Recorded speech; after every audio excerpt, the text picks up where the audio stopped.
हर साल भारत से हज के लिए तकरीबन 2 लाख के आसपास हाजी जाते हैं, जिसमें 1,22,000 हाजियों की जो तादाद है वो हज कमेटी ऑफ इंडिया की तरफ से है, जबकि बाकी प्राइवेट टूर ऑपरेटर्स वगैरह की तरफ से जाते हैं। लेकिन क्योंकि सऊदी हुकूमत ने, मुमलिकत सऊदी अरबिया ने कोटा प्राइवेट हाजियों का कम कर दिया और लगभग 52,000 के आसपास हाजियों का कोटा ख़त्म कर दिया है। उसको लेकर के जो ऑल इंडिया हज एंड उम्रा ऑर्गेनाइजर्स एसोसिएशन है, उसके लोग आज प्रेस क्लब ऑफ इंडिया में अपनी बात रखने के लिए पहुंचे और साथ ही साथ प्राइम मिनिस्टर ऑफ इंडिया तक ये बात पहुंचाना चाहते हैं कि किसी तरह से ये जो सऊदी गवर्नमेंट ने हाजियों का कोटा काटा है उसको लेकर के आगे बात की जाए।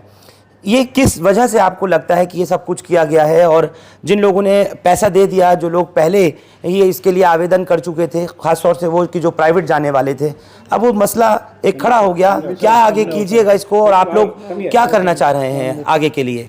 हमें तो यही चाहते हैं कि हमारे सारे हाजी जो ओरिजिनल कोटा हमें अलॉट किया गया है, दैट इज़ 52,500, ये तमाम 52,500 हाजी सारे के सारे इस बार हज करें, किसी को भी कोई कैंसिलेशन ना हो। इस बार गवर्नमेंट ने 10,000 का दिया है, जिसकी वजह से और भी कन्फ्यूजन्स पैदा होते हैं। 100 हाजी का कोटा है जिसमें 20 हाजी को लेकर जाएंगे, बाकी 80 हाजी को क्या जवाब दे पाएंगे, जबकि उन्होंने भी पैसा दिया है, उन्होंने भी पैसा दिया और इनका सारा पैसा हम लोगों ने सऊदी गवर्नमेंट के हवाले कर दिया है। सऊदी अरब में हमारा पैसा जमा हुआ है आईबैन अकाउंट में। इसके लिए हमारी दरख्वास्त है प्राइम मिनिस्टर मोदी जी से कि वो आगे बढ़ के इस काम को वो अंजाम दें, और हम उनके बहुत शुक्रगुजार रहेंगे।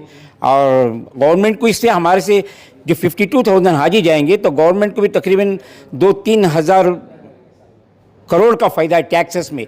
10% तो डायरेक्ट टैक्स है हमें, 5% GST और 5% TCS, और दूसरा इनकम टैक्स में भी काफ़ी सारी बेनिफिट होती है हुकूमत को। लेकिन सऊदी सरकार ने ये कहा है कि वहाँ पर जो बदइंतज़ामी होती है, मिसमैनेजमेंट होता है, या और कई तरह की प्रॉब्लम्स आती हैं, उसको किसी तरह से करने के लिए ये सिर्फ भारत का नहीं बल्कि और दूसरे कंट्रीज़ में भी ऐसे ही कोटा जो है वो कम किया गया है। हाँ, तो फिर क्या परेशानी है? नहीं, कम किया गया है, उन्होंने भी ये उनके सारे ममालिक ने कोशिश करें, ख़ासकर हमारे पड़ोसी मुल्क पाकिस्तान, बांग्लादेश और मिस्र, काफ़ी मुल्कों के लिए कर रहे हैं। वो लोगों ने भी कोशिश करके उनके जो वहाँ के हुकूमत है उन्होंने आगे बढ़ के उन लोगों के मसले हल कर रहे हैं। तो क्या ऐसा आप कोई बता सकते हैं किसी कंट्री का कोटा पहले अभी कम किया है हाल में और उसके बाद फिर उसको फिर से रिज्यूम कर दिया? हाँ, फिर वक्त पाकिस्तान का किया है। पहले तो उनका सारे का सारा कैंसिल हुआ था, फिर 27,000 का दिया गया, फिर उसके बाद फिर 10,000 का दिया। अभी मालूम पड़ रहा है कि उनके सारे का सारा कोटा मिल रहा है। तो प्रधानमंत्री मोदी की किंग सलमान से बहुत अच्छी ताल्लुकात हैं, बातचीत है। आपको ये लगता है कि अब आप लोग जब पैसा लेकर के आज़मीन हज जो हैं उनसे पैसा लेकर जमा करा चुके हैं, प्राइवेट टूर ऑपरेटर्स वगैरह, तो इसको लेकर आप जाएंगे और वहाँ बातचीत आपको लगता है कि हो जाएगी हल? मेरे को बहुत ख़वी उम्मीद है, इसीलिए कि बहुत पुरानी बात नहीं कर रहा हूँ मैं, 2019 की बात कर रहा हूँ। हमारा 1,75,000 का कोटा था। रिक्वेस्ट करने पर, हमारे PM साहब रिक्वेस्ट करने पर 25,000 का कोटा बढ़ गया। और ऐसे ताल्लुकात हमारे हैं, दूसरे ममालिक के उतने ताल्लुकात सऊदी गवर्नमेंट के साथ उतने अच्छे ताल्लुकात नहीं है जितने इंडियन गवर्नमेंट के अच्छे ताल्लुकात हैं। और ये हमेशा अपने ताल्लुकात को इस्तेमाल करते आए हैं माइनॉरिटीज़ के लिए, हमेशा ख़ास करके हज के मामले में। जब कभी भी हज का मामला रहा, हुकूमत हिंद ने हमेशा माइनॉरिटीज़ का साथ दिया। और आजकल तो ये समझिए कि आप 3 साल 4 साल के अंदर सारा काम डिजिटल कर दिए, हर चीज़ ट्रांसपेरेंसी जो है ना रहना बोल के हर चीज़ डिजिटलाइज कर दिए। गवर्नमेंट ऑफ सऊदी अरबिया, उन्होंने आप लोगों का पैसा लिया ही क्यों जब ये कोटा कम करना था? तो गवर्नमेंट ऑफ सऊदी अरेबिया हमारा पैसा नहीं लेती। हमारा वहाँ पर एक आईबान ओपन होता है, उसका एक प्रोसेस है। जैसे जो है ना हमको यहाँ से कोटा अलॉट होता तो वो CGI के अंदर जो है ना लिस्ट जाती, इनको कोटा दिया गया है, वो कोटा मिनिस्ट्री ऑफ हज सऊदी अरब को जाता। तो वो लोग उस बेसिस के ऊपर एक आईबान वहाँ पर एक अकाउंट ओपन करते, वो अकाउंट में हमारा पैसा जाता। उसका तरीका ये है कि हाजी जो पैसा लाकर टूर ऑपरेटर को देता है।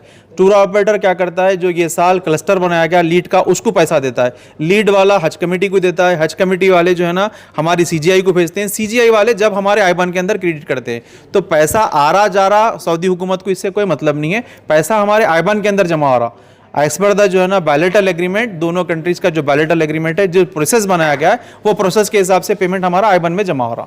जमजम की महक, इश्क का पैगाम, रिवायतों का अक्स, मोहब्बत का नाम, छूटे ना ये जादू, रहे साथ हर पल, जमजम के इत्र से महके हर पल।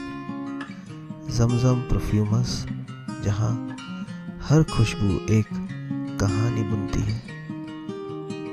52,500 हाजियों को अब जो प्राइवेट टूर ऑपरेटर्स के थ्रू जाने वाला कोटा था काटा है, आपको कितना % लगता है कि उम्मीद इसमें से सबका सभी हो जाएगा रिज्यूम, या फिर ये लगता है कि आपको कुछ % करेंगे कुछ नहीं करेंगे, अब भी परेशानी जो है वो आप लोगों के लिए बरकरार रहेगी आगे? हमारी परेशानी तो देखिए, अगर 10,000 का है या 20,000 का है, परेशानी तो बरकरार है। इस वास्ते कि मेरा 100 का कोटा है, मैं 100 हाजी बुक कर चुका हूँ, मैं किसी को छोड़ नहीं सकता हूँ। मेरे को ये उम्मीद है हमारी सरकार से, हमारी सरकार जब बात करेगी ये पूरे का पूरा कोटा आएगा। और जो 18 तारीख डेडलाइन है वीज़ा लगने की, 18 अप्रैल, वो डेट भी एक्सटेंड होगी और हमको जो है ना काम करने के लिए आसानी होगी। प्रीवियस में हज पे जाने से 3 दिन पहले तक वीज़ा लगता था, और ये साल भी हमको उम्मीद है कि हमारी सरकार इन चीज़ों में इन्वॉल्वमेंट लेगी, तो वो फिर से जो है ना वैसे ही जो है ना काम होगा। प्रधानमंत्री मोदी ने क्या कुछ वक्त दिया आप लोगों को? आपने तलब किया टाइम? और दूसरा जो मिनिस्ट्री ऑफ एक्सटर्नल अफेयर्स है, क्या वहाँ से आपको लगा कि आप लोग वक्त लेकर के जाएंगे और मसले का हल होगा? जी, पहले बात मैं मोदी साहब से शुक्रिया अदा करता हूँ। अगर मोदी साहब अगर ये फ़ोन में सामने जाएंगे, एक मुस्कुराहट, एक उनकी मुस्कुराहट और उनका अप्रोच, उनका जो फेस वैल्यू है, उस वजह से ज़रूर कुछ ना कुछ हल निकलेगा और हम लोग को एक अच्छा मौका मिलेगा, पूरे हाजियों को इस बार हज करने का मौका मिलेगा। टाइम मांगा है कुछ आपने? We have requested for the extension of the time also from 18th of April until we go for Hajj. See, after this 52,507 Hajis, which is already allotted by the bilateral agreement between both the countries, there are 840 कुछ companies recognise हुआ है from government of India का तरफ से। There are 50 हाजिस का कोटा का company भी है, 100 का हाजिस का कंपनी भी है, 200 का भी कंपनी है। कंपनी वो 50 हाजी का कंपनी ज़्यादा है, 400 को ऊपर कंपनीज ऑल इंडिया और इंडिया में। So out of this 400 companies, if they are allotted only 20%, they will take only 10 हाजिस। 10 हाजिस में उसका खुद वो लीडर भी जाना चाहिए। यानी ये ऊँट, this would be the cumin in the camel's mouth, ये ऐसा होगा जैसे ऊँट के मुंह में जीरा। लाइक आपसे मैं लास्ट क्वेश्चन कर रहा हूँ, क्या प्राइम मिनिस्टर से वक्त मांगा है? आप लोगों को टाइम दे रहे हैं? नहीं, अभी तो यहाँ पे प्रेस कॉन्फ्रेंस किए हैं, इसके माध्यम से हम उनको पहुँचाना चाहते हैं कि आप हमारे रेस्क्यू को आइए, हाजियों की रेस्क्यू को आइए और ये मसले को हल कीजिए। देखते हैं हम कैसा रिस्पांस आता है, फिर इसके बाद हम क्या करना है इसका। लेकिन वक्त अब बहुत कम है, हज करीब है। बिल्कुल कम है, बिल्कुल कम है। हो सकता है, ऐसी कोई बात नहीं है।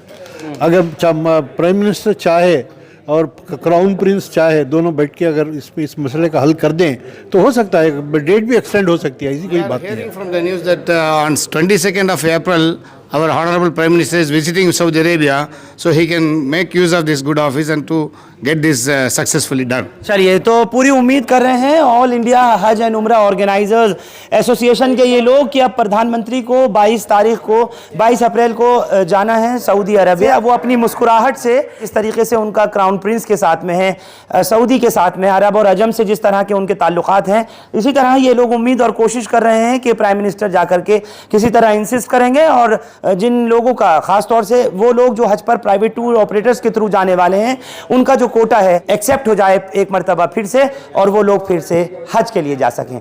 आप लोग हमारे साथ प्रेस क्लब ऑफ इंडिया से इस खबर पर मिले, आप सबका बहुत शुक्रिया। हिंदुस्तान लाइव फरहान याह्या यूट्यूब पर सब्सक्राइब कर सकते हैं और क्लिक कर सकते हैं बेल आइकन हमारी खबर की पहली नोटिफिकेशन के लिए। फेसबुक पर हमारा page Hindustan live Farhan Yahya follow और लाइक कर सकते हैं। Thank you for now.